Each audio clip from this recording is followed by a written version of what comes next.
Assalamualaikum warahmatullahi wabarakatuh. Anak-anakku, alhamdulillah pada hari ini kita bertemu kembali dengan pembelajaran fisika dengan materi baru yaitu vektor.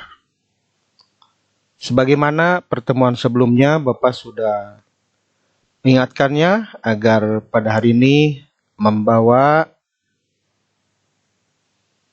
penggaris dan busur derajat.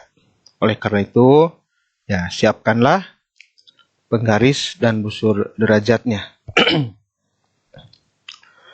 Anak-anakku, untuk memahami atau menguasai vektor, ini Bapak urutkan sebagai yang terlihat pada slide.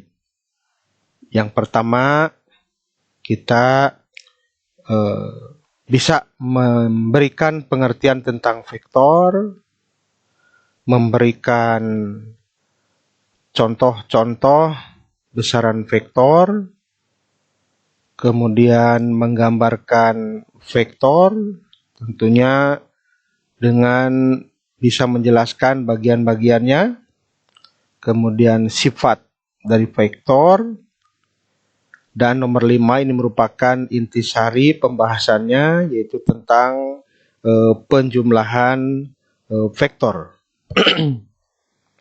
Ya, tentunya nanti di akhir bisa menyelesaikan persoalan-persoalan vektor dalam kehidupan sehari-hari. Nah, coba ada yang sudah pernah membacanya mungkin ya di buku.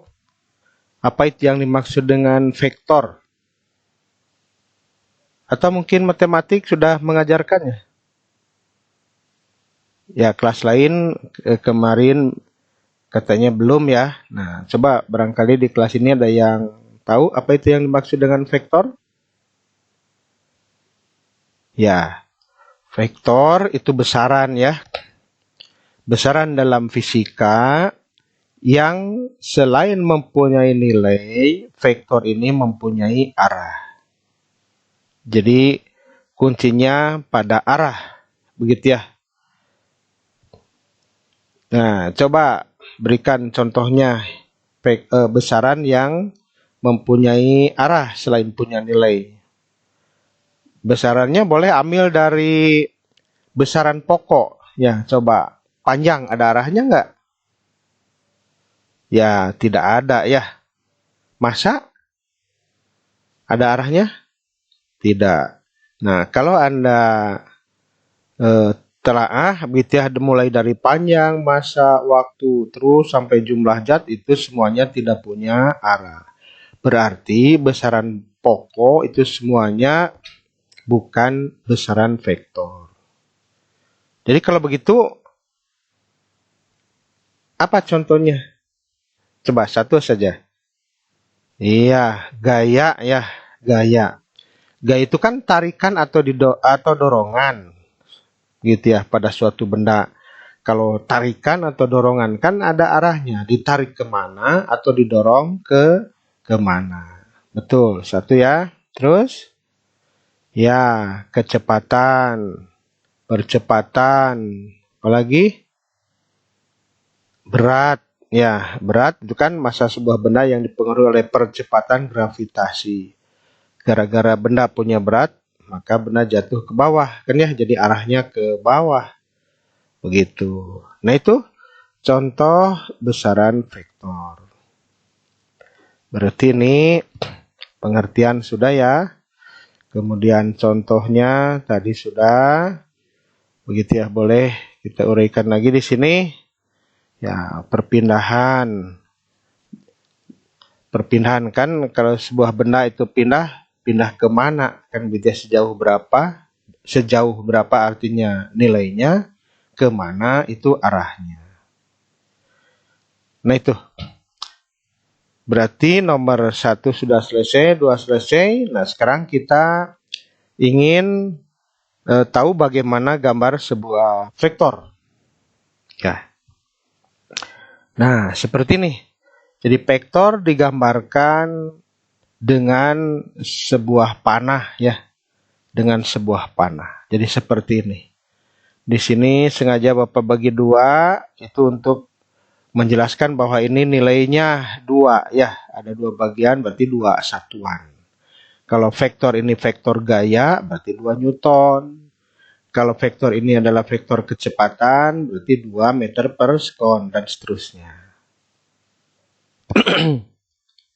Arahnya ya seperti ini kan, mengarahnya seperti itu. Kan kita biasanya taunya arahnya utara, selatan, barat, timur, atas, bawah ya. Nah, kalau vektor ya tidak seperti itu saja, begitu ya, biasanya dengan sudut, begitu ya. Jadi ini membentuk sudut berapa, begitu ya. Patokannya misalkan terhadap garis horizontal, gitu ya. Kemudian vektor harus punya nama. Nah, misalkan ini vektor A ya, secara umum di matematik A. Nah, ini vektor A. Nah, menulis vektor seperti ini, di kepalanya ada tanda panahnya. Kemudian bagian-bagiannya juga harus tahu ini. Ini bagian awal atau permulaan sebuah vektor dibuat, itu disebut dengan titik tangkap atau titik awal atau initial point. Sedangkan yang ini gitu ya, disebut dengan titik tuju atau ya sebagaimana terminal ya. Terminal itu kan tempat tujuan. Terminal lebih panjang. Ya, tujuan dari Garut, Sumedang, begitu Cianjur menuju ke lebih panjang. Jadi titik tuju ini disebut dengan terminal point. Atau boleh pula disebut dengan arah vektor. Nah itu.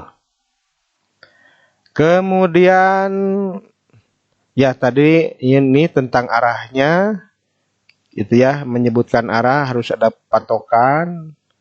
Begitu ya, misalkan ini patokannya sumbu X positif. Ya, arahnya ke sana berarti kan membentuk sudut 60 derajat terhadap sumbu X positif. Nah itu. Kemudian nama vektor. Ya, tadi kan di sini ya, ini namanya vektor A. Gitu. Vektor A ini ditulisnya harus benar. Cara nulisnya di kepalanya atau di atasnya ada tanda panahnya. Jadi ini nih patokannya, berarti ini vektor A. Hilang tanda panahnya berarti bukan vektor A. Kemudian boleh pula, ini agak malas sedikit. Tanda panahnya boleh, tapi tidak boleh hilang semua. Jadi boleh sebelah ya, seperti ini. Boleh. Nah, kemudian besarnya. Besar vektor A atau nilai vektor A itu disebut pula dengan modulus vektor A. Ya, yang gambar vektor saja tinggal bagian depan belakangnya itu ditulis atau digambar dengan ada garis depan belakang. Ini tanda harga mutlak ini. Tanda harga mutlak, tanda modulus menunjukkan nilai. Begitu. Jadi vektor yang ini depan belakangnya tinggal diberi garis lurus ya. Atau boleh yang ini. Sehingga kalau kita gambar jadi begini. Atau boleh pula. Nah ini tidak ada apa-apanya kan begitu ya, nulisnya begitu. A.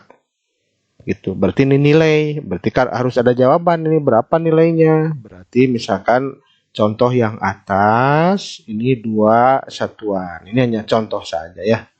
2 satuan. Satuannya ya tergantung vektor apa. Kalau vektor gaya berarti 2 Newton. Tadi ya. Nah, demikianlah anakku gambar sebuah vektor dan bagian-bagiannya. Harus segera akrab dengan istilah-istilahnya. Titik tangkap, titik tuju, begitu ya.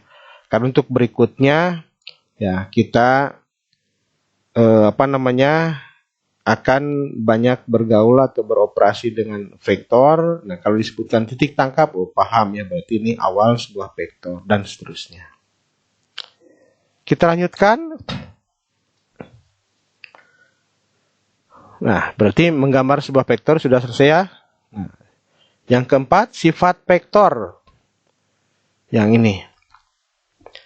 Sifat vektor itu ada 4 ya. Pertama, vektor dapat dipindahkan atau digeser. Vektor dapat dijumlahkan, vektor dapat diuraikan, dan terakhir vektor dapat dikalikan. Intisarinya sebetulnya ini 2 nih. Kita itu bisa menjumlahkan vektor dan menguraikan. Sedangkan perkalian ini jatah di matematik nanti ya. Ini kita tidak bahas bagian matematik. Kita itu hanya itu 3 poin ya. Kita mulai dengan vektor dapat dipindahkan atau digeser. Contoh ini vektor A. Boleh pindah ke kanan ke bawah nih ya. Tapi lihat arah dan nilainya itu tidak berubah ya. Boleh kita pindahkan ke kanan atau ke sini. Ke sini boleh nggak nih? Kalau begini. Boleh tidak? Kalau secara posisi boleh ya, tapi ini lihat berubah ya. Berubah. Ada perubahan. Apanya lihat yang berubah? Ya, sudutnya atau arahnya ya. Bagaimana kalau begini? Arah tetap, tapi lihat nilainya. Jadi kecil ya. Nah, begitu.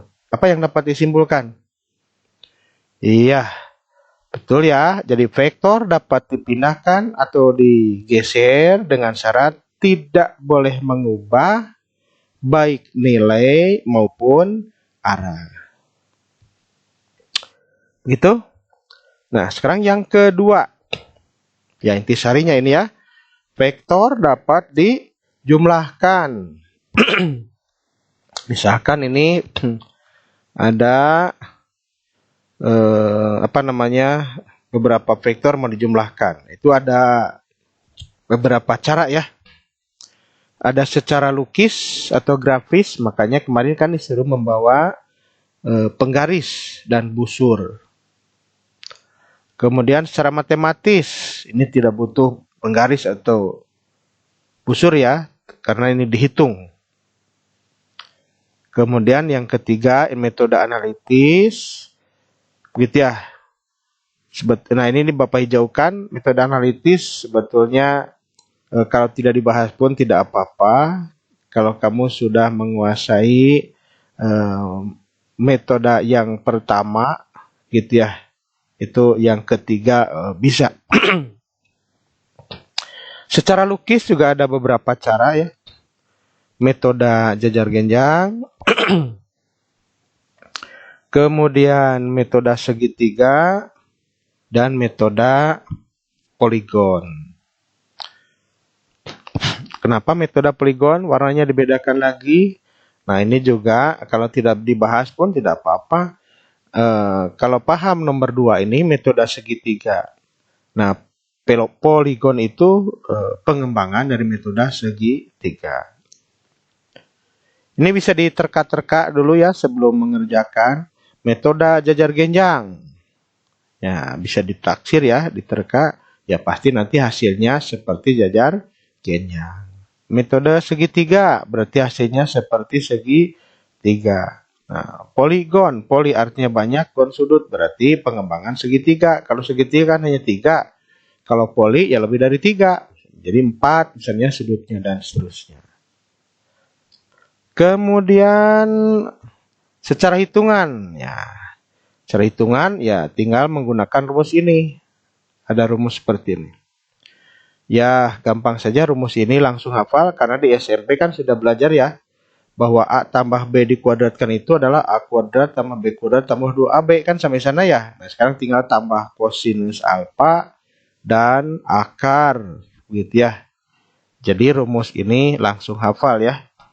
Begitu, dimana alfa ini menunjukkan perwakilan sudut ya. Jadi sudut antara vektor A dan vektor B. Bisa 30, bisa 45, 60 dan seterusnya. Gitu. Metode analitis ya tadi sudah disebutkan bahwa ini adalah kuasai dulu ilmu urai vektornya. Begitu ya, tadi poin nomor 3 ya. Ya, demikianlah anakku, kita mulai dengan secara lukis atau grafis ya. Metode jajar genjang dulu. Misalkan di sini ada dua buah vektor A dan B. Ya. A arahnya membentuk sudut 60 derajat terhadap sumbu X positif dengan nilai 2 satuan. Sedangkan B 4 satuan dengan arah ini searah sumbu X positif ya. Bagaimana caranya? Ya, caranya kedua vektor ini harus diletakkan satu titik tangkap. Nah, yang tadi ya, titik tangkap itu apa? Ya, titik awal vektor digambar ya. Nah, ini A pindahkan ke sini. Berarti B harus pindah ke sini, mulainya di sini gambarnya. Nah, jadi seperti itu. Ini langkah awalnya. Gampang kan ya? Jadi yang penting satu titik tangkap. Jadi awal vektornya harus bertemu di sini. Gitu. Nah, setelah itu kita buat garis bantu. Tipis-tipis saja kalau Bapak dengan tinta yang berbeda ya. Melalui ujung A sejajar B. Begitu ya. Kita buat garis bantu sini. Dengan cara yang sama melalui ujung B sejajar A. Sini. Nah, akan bertemu di sini. Pertemuan dua garis ini menjadi arah vektor sultan. Dari mana vektor sultan atau hasil jumlah A dan B itu? Ya dari sini. Sama gambarnya. Kita lukis. Nah, inilah vektor resultan. Merupakan jumlah A dengan B. Jangan lupa ini tanda panahnya. Nah, sekarang yang kedua metode segitiga. Metode segitiga. Berarti beda metode ya, tapi nanti hasilnya harus sama. Nah, metode segitiga bedanya di mana? Nah, kalau di sini awalnya diletakkan satu titik tangkap, kalau metode segitiga itu disambung-sambung. Gitu. Jadi begini. Ini vektor A. Nah, sambung dengan vektor B. Artinya ujung vektor A menjadi awal vektor B. Titik tuju vektor A menjadi titik tangkap vektor B. Jadi B ini kita geser sini. Nah, gitu. Kan berakhir menggambar di sini. Itu menjadi arah vektor sultan. Awal menggambar di sini. Ya, kita gambar. Ya, inilah vektor sultan A dan B. Nah, terlihat kan? Ini mirip jajar genjang. Ini mirip segitiga. Nah, begitu.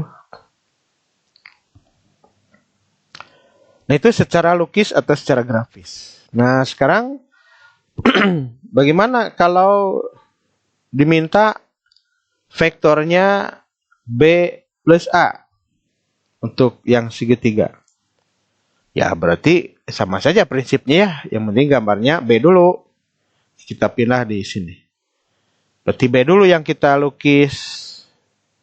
Di ujung B kita lukis vektor A. Nah, maka inilah resultannya yang merupakan jumlah B dengan A. Begitu? Gampang ya? Ya, gampang. Kita lanjutkan. Sekarang menghitung nilai atau besar resultannya. Jadi panjang vektor resultan yang barusan digambar itu berapa? Nah, ini ada caranya. Itu menggunakan rumus yang tadi. Ya. Jadi vektor R ini, resultan ini berapa panjangnya? Menggunakan rumus ya. Mana rumusnya? Ya, jadi nilai vektor A ditulisnya begini. Atau mau tulis vektor A, ditulis boleh ada tanda panah, ada tanda garis depan belakang, atau boleh tanpa apa-apa ya, begini. Ya, kita masukkan nilainya. Tapi di sini ada kosinus alfa ya. Tapi aman kan? Karena matematik sudah mengajarkannya tentang trigonometri. Cukup hafal yang di tabel ini kan ya. Ya, sudut 0 sampai 90 saja hafalkannya. Karena setelah itu ya, berulang nilainya, hanya beda tanda saja, positif dan negatif. Iya, kita coba hitung. R, gunakan rumus ini, masukkan A-nya 2, B-nya 4 kan ya. 2 kali AB, 2 kali 4. Nah, cos 60 berapa? Nah, sini tadi ya, tabel sini. Berapa cos 60? Cos 60. Nah, ini berarti ya, itu setengah. Pindahkan ke sana. Dahulukan yang perkalian. 2 kali setengah 1, 1 kali 2 kali 4, 8 ya. Nah, maka seperti itu. Jumlahkan 28. Ini belum selesai karena matematik sudah mengajarkannya ya. Harus sampai paling sederhana. Ya kan 28 itu 7 kali 4 ya. Akar 4-nya bisa keluar jadi 2. Ya akar 7 masih di dalam. Nah, selesai. Sudah tidak usah nanya akar 7 berapa, fisika sampai sini saja. Akar 2, akar 3 biarkan saja. Begitu. Nah, itulah anak-anakku penjumlahan vektor secara hitungan atau menghitung nilainya. Begitu. Nah, sekarang bagaimana bila yang diminta nih vektor A min B. Vektor A min B. Ya, dikonsep dulu atau dikotret dulu ya. Karena ada hal yang berubah. Ada hal yang berubah. Apa yang berubahnya? Ini kan min B. Min B itu ya vektor B. Nilainya sama dengan B, tapi arahnya berlawanan. Begitu. Berarti nanti berakibat sudutnya juga akan berubah, begitu ya. Kita coba. Ya, ini dimintakan nilai dari vektor A min B. Ya, prinsipnya sama bahwa A min B itu sama saja dengan A ditambah, tapi ditambah dengan min B vektor. Jadi vektor B yang arahnya kebalikannya. Gitu. Jadi A min B itu sama saja dengan A ditambah vektor negatif B. Ya. Kalau B ke kanan berarti min B kemana? Ya, ke kiri. Jadi pindahkan saja ini tanda panahnya. Pindahkan. Jadi ke kiri ya. Maka gambarnya berubah jadi begitu. Prinsip sama berarti kan ya. Dengan sejajar genjang tadi. Pindahkan A ke sini. B-nya pindahkan ke sini. Satu titik tangkap di sini. Ya. Hanya yang berubah. Ini kan A dengan min B. Sudutnya jadi yang ini kan. Sudutnya ini. Berapa ini? Berapa sudut ini? Ya. Ini kan lurus. Sudah diambil 60. Lurus itu berapa? 180. Sudah diambil 60. Berarti ini berapa? Ya, sisanya ya. 120. Berarti rumus yang tadi. Yang cos 60. Ya tinggal diganti saja dengan cos 120 derajat. Ya, demikianlah anak-anakku pertemuan hari ini membahas tentang vektor. Sudah menguasai ya, sudah memahami penjumlahan baik secara logis maupun secara matematis, baik gambar maupun hitungan ya. Dan untuk yang ini silahkan lanjutkan ya sebagai pekerjaan lanjutan, kerjakan pada buku latihan. Ya, demikianlah anak-anakku pembahasan vektor hari ini. Semoga semuanya memahami dan dapat bermanfaat. Terima kasih atas perhatiannya. Sekali lagi jangan lupa kerjakan atau lanjutkan ya pekerjaan yang belum selesai ini. Billahi taufik wal hidayah. Assalamualaikum warahmatullahi wabarakatuh.